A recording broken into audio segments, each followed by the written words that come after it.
ભાવાત્મક ચિંતન. શત્રુંજય નદી નાહીને મુખ બાંધી મુખકોશ, દેવ યુગાદિ પૂજ્યા આણી મન સંતોષ.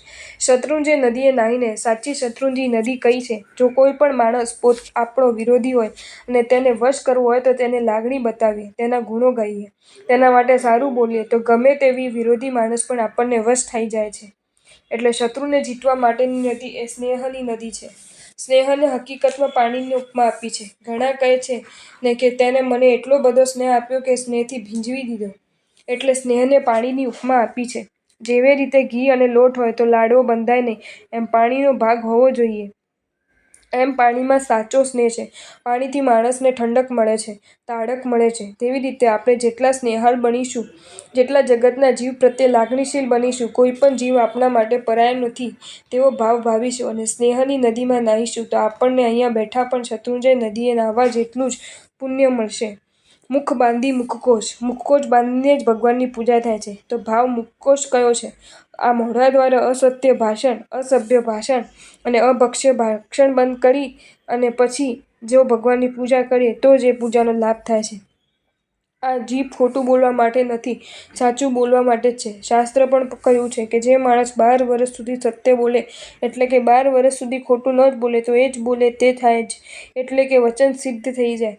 માટે મોઢાથી હલકી ભાષા ન બોલવી જોઈએ. અમુક એવા પણ હલકી જાતના માણસો હોય છે કે જે પ્રેમથી વાત કરતી વખતે પણ ગાળનો ઉપયોગ કરે છે. જ્યારે આપણા સભ્ય સમાજના ઊંચા ઘરોમાં ભાઈ, મોટાભાઈ વગેરે ભાષાનો ઉપયોગ કરીને વાતો કરવામાં આવે છે. એટલે ભાષા બોલતી વખતે સભ્ય ભાષાનો ઉપયોગ કરવો જોઈએ. આ જીભ દ્વારા અભક્ષ્યનું ભક્ષણ કરવું જોઈએ નહીં. શરીર છે માટે ખાવું પડે, પણ આપણું પેટ એ ગટર નથી કે જે આવે તે નાખ્યા જ કરીએ. જેમ ગટરમાં બધું પડે છે અને ગટરની નદી ચાલે છે એ કેવી કંઈક લાગે છે. બસ એ ગટરને નદી ઉત્પન્ન કરનારું બીજું કોઈ નહીં પણ આપણું પેટ જ છે. બીજા બધાના કારખાના તો ઘણા જ છે પણ આ ગટરના કારખાના ઉત્પન્ન કરનાર એ આપણે પોતે જ છીએ. માટે ગમે તે ખાવું નહીં, ગમે તેમ બોલવું અને સત્ય બોલવું. આવા પ્રકારના મુખકોશ બાંધીને પૂજા કરીએ તો તેનો આનંદ કંઈ અનેરો જ હોય છે. એટલે સ્નેહ ભાવવાળું રહેવું, જીવ માત્ર પ્રત્યે સ્નેહ રાખવો અને મોઢાથી અસત્ય ભાષણ, અસભ્ય ભાષણ અને અભક્ષ્ય ભક્ષણ કરવું નહીં. દેવ યુગાદિ પૂજ્યા આણી મન સંતોષ. મનમાં સંતોષ રાખીને આપણા કર્યા કર્મ પ્રમાણે જે કાંઈ પણ પરિસ્થિતિ આવી છે, જેવા પણ વાતાવરણમાં આપણે જન્મ્યા છીએ, જે વાતાવરણમાં આપણને મળ્યું છે તેમાં સંતોષ માનવો જોઈએ. સંતોષ માનવાના પૂર્વના અશુભ કર્મોનો ક્ષય થાય છે અને નવા શુભ કર્મો બંધાય છે. જે માણસ સંતોષપૂર્વક જીવતો હોય, પોતાના મુખને કાબૂમાં રાખતો હોય અને સ્નેહથી યુક્ત હોય તેવા માણસ જો કોઈ પણ ભગવાનની પૂજા કરે તો એ પૂજાથી શત્રુંજયના આદિનાથ ભગવાન જેટલો જ લાભ થાય છે. શત્રુંજય ઉપરના 5 ચૈત્યવંદનો. પહેલો ચૈત્યવંદન એ જય તલેટીનું છે. તલેટીના ચૈત્યવંદનમાં માંગવાનું છે કે મારામાં સ્નેહભાવ પરિણમો. શત્રુનો જય કોનાથી થાય છે? સ્નેહભાવથી. એટલે મારામાં સ્નેહભાવ ઉત્પન્ન થાય. બીજું ચૈત્યવંદન શાંતિનાથ ભગવાનનું છે. આપણે શાંતિનાથ ભગવાન પાસે માંગીએ છીએ કે મારા દુઃખ દર્દ દૂર થાવ, પણ એ નહીં, મારા રાગ દ્વેષ દૂર થાય એવી માંગણી કરવાની છે. જો રાગ દ્વેષ શાંત થશે તો દુઃખ દર્દ શાંત થવાના જ છે. આપણે રાગ અને દ્વેષના કારણે જ દુઃખી થઈએ છીએ. શાસ્ત્રમાં કહ્યું છે કે રાગ ઉત્પન્ન થાય એટલે જીવને બાળે, દ્વેષ ઉત્પન્ન થાય તો પણ જીવને બાળે અને રાગ દ્વેષની શાંતિ થાય એટલે ટાઢક વળે. ખંડક ઋષિની ખાલ ઉતારવા આવ્યા તો પણ તેમને શું માન્યું કે કર્મ ખપાવવા માટે મેં દીક્ષા લીધી છે તો આ સહન કરવાથી મારા કર્મ જલ્દી ખપી જશે. આપણને આવો વિચાર નથી આવતો માટે સામાન્ય દુઃખમાં પણ અતિ દુઃખ લાગે છે. ઘણા માણસો થોડાકમાં પણ કેટલુંય દુઃખ માનતા હોય છે અને ઘણા માણસો કેટલાય દુઃખમાં પણ ક્ષમતા ભાવ રાખે છે. તેથી તેમને ઘણું દુઃખ થોડું લાગે છે.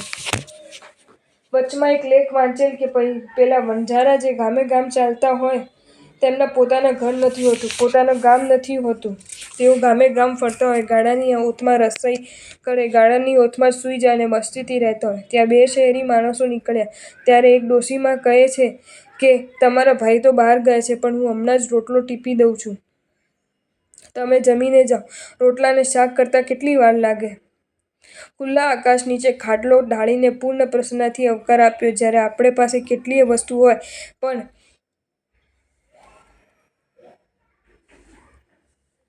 પણ ચિત્તની પ્રસન્નતા નથી. એટલે શાંતિનાથ ભગવાનની પાસે આપણે જે પરિસ્થિતિમાં હોઈએ, જેવા પણ વાતાવરણમાં હોઈએ તેમાં આપણું મન શાંત રહે તેવી માંગણી કરવી જોઈએ. ત્રીજું ચૈત્યવંદન રાયન પગલાનું છે. રાયણ પગલાં એટલે ભગવાનના પગલાં. પગલાંનો બીજો અર્થ છે ચરણ પાદુકા અને ચરણનો બીજો અર્થ છે ચારિત્ર. એટલે રાયણ પગલે ચારિત્રની માંગણી કરવી. ચારિત્રનો અર્થ માત્ર વેશ બદલવાનો નથી, અંદરથી ચારિત્ર આવવું જોઈએ. અંદરથી ચારિત્ર આવ્યા પછી જો વેશ બદલાય તો તેની મજા કંઈક જુદી જ હોય છે. તો અંદરનો ચારિત્ર શું કહે છે? આત્મરમણતા. દુનિયાની કોઈ બાહ્ય વસ્તુમાં રસ જ ન હોય, આત્મામાં જ રસ હોય. સત્ય, સંતોષ એ બધા આત્માના ગુણો છે. એમાં આત્મરમણતા આપોઆપ આવી જ જાય. એટલે ત્રીજા ચૈત્યવંદનમાં આત્મરમણતાની માંગણી કરવાની છે. ચોથું ચૈત્યવંદન છે પુંડરીક સ્વામીજીનું. પુંડરીક એ કમલનું નામ છે. કમલ સ્વભાવ છે. કમલ ઘણી જાતનો હોય છે, પરંતુ તેમાં પુંડરીક કમલ શ્રેષ્ઠ કમલ ગણાય છે. કમલનો સ્વભાવ છે કે કાદવમાં ઉગે છે, પાણીમાં મોટું થાય છે અને છતાં પણ કાદવ અને પાણીથી અદ્ધર રહે છે. તેને પાણીનું ટીપું પણ ચોંટતું નથી. પાણીનું ટીપું એના પર પડે તો પણ નીચે સરી જાય છે. તેવી જ રીતે આપણે સંસારમાં જન્મ્યા છીએ, સંસારમાં મોટા થયા છીએ, તેમ છતાં સંસારની કોઈ વસ્તુ આપણને અડે નહીં એવી માંગણી પુંડરીક સ્વામી પાસે કરવાની છે. તેમની ભાવના કરવાની છે. જો આવી ભાવના દરેક ચૈત્યવંદન કરતા કરીશું તો ધીમે ધીમે એવી સ્થિતિ આપોઆપ સર્જાઈ જશે. પાંચમું ચૈત્યવંદન છે આદેશ્વર દાદાનું. જેમ આપણે મનમાં કલ્પના હોય છે કે જો સારી મૂડી થાય તો આવો બંગલો બનાવીશું, આવી ફેક્ટરી બનાવીશું, તો તેના માટે પહેલાં મનમાં જ નક્કી કરવું પડે છે ને. પહેલાં મનમાં બધો પ્લાન ગોઠવાય, પછી તે નકશામાં ડ્રોઈંગમાં આવે અને પછીથી હકીકતમાં આવે છે. એટલે અત્યારે આપણે મનમાં ગોઠવવાનું છે કે મને આત્મભાવ પ્રાપ્ત થાવ, મને રાગ દ્વેષની શાંતિ મળો, મને સ્નેહ પરિણામ મળો, મને નિર્લેપ ભાવ મળો, કોઈ પણ જાતનો લેપ મને લાગે નહીં. એમાં ચાર ભાવના આપણે કરવાની છે. આવી ભાવના કરી અને પછી જો આદેશ્વર દાદાના દર્શન થાય તો પરમાત્મા ભાવ આવે છે. મનુષ્ય ભવની અંદર જો કોઈ કર્તવ્ય હોય તો એ આત્મામાં રહેલા પરમાત્માપણાને ખોલવાનું છે. આપણે અનંત ખજાનામાં સ્વામી એવા પરમાત્મા છીએ, પરંતુ ખબર નથી એટલે દુનિયા પાસે ભીખ માંગતા ફરીએ છીએ. હકીકતમાં આપણા આત્મા અનંત શક્તિ, અનંત જ્ઞાન, અનંત ચારિત્ર, અનંત સુખનો સ્વામી છે. એ આત્મભાવ, પરમાત્મભાવ મેળવવા માટે આદેશ્વર દાદાની ભક્તિ ચૈત્યવંદન કરવાનું છે. એટલે પહેલું ચૈત્યવંદન એ સ્નેહભાવનું, બીજું ચૈત્યવંદન એ સમભાવ કે સમતાનું, ત્રીજું ચૈત્યવંદન એ આત્મભાવ એટલે આત્મરમણતાનું, ચોથું ચૈત્યવંદન એ નિર્લેપ ભાવ એટલે નિર્લેપપણાનું, પાંચમું ચૈત્યવંદન એ પરમાત્મા ભાવ મેળવવા માટેનું છે.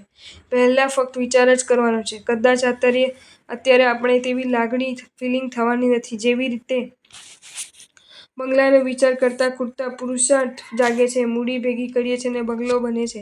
ફેક્ટરીનો વિચાર કરતાં કરતાં ફેક્ટરી પણ બને છે. તેવી રીતે આ વિચાર સતત કરીશું તો આપણે પણ પરમાત્મા આદિનાથ જેવા જ થઈ જશું. હકીકતમાં આપણે પોતે પરમાત્મા છીએ, પણ અત્યારે આપણું પરમાત્મા સ્વરૂપ ઢંકાઈ ગયું છે, એ ખુલ્લું થઈ જશે.